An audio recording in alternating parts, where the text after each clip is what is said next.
Before we start, just to mention, the reason why I say DCG is spreading the Binance FUD is because the article is mainly from CoinDesk, and CoinDesk is owned by DCG. Hello, and welcome to the Cryptocurrency News channel. Today we're going to talk about my discovery that who is spreading FUD about Binance. And it is indeed DCG, that digital currency group that is spreading the FUD about Binance.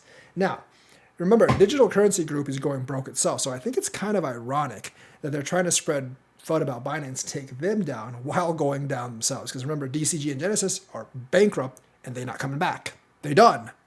But let's actually explore why they would want to spread FUD about Binance. I believe it is due to vengeance. Because remember, even though DCG and Genesis downfall started with Terra Luna in May, they didn't completely collapse until FTX.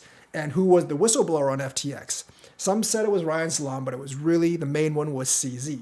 So CZ indirectly led to DCG's collapse. Now, whose fault is it? It's completely DCG and FTX's fault. It's not really Binance's fault, but they're vengeful because if Binance didn't blow the whistle, FTX may have been able to make it through until the next bull run, which they would have done the exact same thing again, and probably even allowed bigger losses in the future. So I'm kind of glad that Binance did that myself.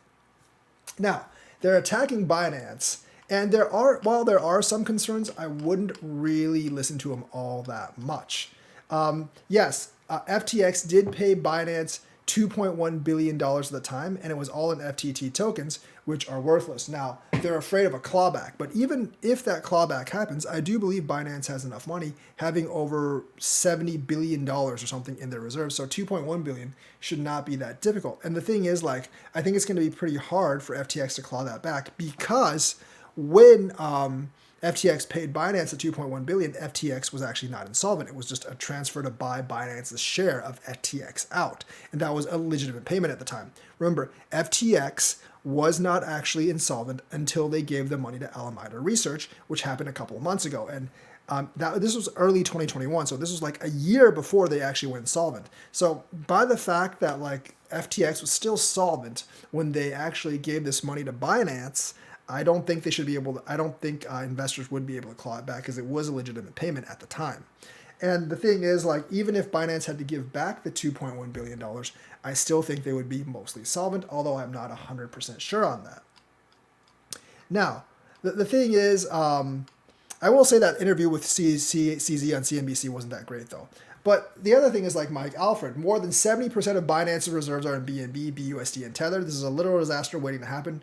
What's going on to light the match? So, I want to say something about this. One, he actually admits that Binance does actually have the full reserves. So let's get that straight. Even the critics do actually admit that Binance does actually have full reserves on their customers' money. Their complaint is what the reserves are actually made of. Now, it's 28.03 BNB, 26.54 BUSD, and 16.75 USDT, and there's some BTC and ETH and some others. The other stuff is tenuous. The biggest worrying part about this is the 28.03 BNB, because that's very volatile. It could go down. But the BTC, BUSD, and USDT part is actually pretty solid of Binance's reserves, and that actually composes of almost 60% of their reserves. I would think the ETH part is okay as well, so that's about 60% of their reserves is actually pretty solid. BNB, you can argue either way, honestly. Yes, it's volatile, it can go up and it can go down, but most of their reserve is actually pretty solid. So I would disagree with Mike Alfred saying that BNB, BUSD, and USDT is a disaster waiting to happen, because I don't think BUSD, which is Paxos essentially, and USDT is that tenuous. BNB, maybe you can make an argument, but BUSD, USDT, and even BTC I think is pretty good. And Binance does make a lot of profit every quarter. So I think even though the reserves aren't 100% solid, they're not made of solid gold or something, they're generally pretty good and they can allow for a large amount of withdrawals. So they do have all the reserves.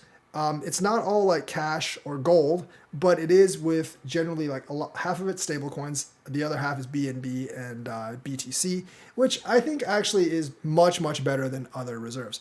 There is concern that Mazars actually pulled out of all crypto exchanges after auditing BNB, but since they have the on-chain reserves by Crypto Quant and other stuff, I think they're actually okay, at least for the time being. Keep an eye on them, and like I always said, practice self-custody, but I don't think Binance is in huge trouble right now. So that's the news for today. Let me know what you think. And remember, DCG, who is a failing company themselves, is mad at Binance for taking FTX down, which took them down. So let me know what you think. Like and subscribe. Hit that bell notifications button. Thank you and have a nice day.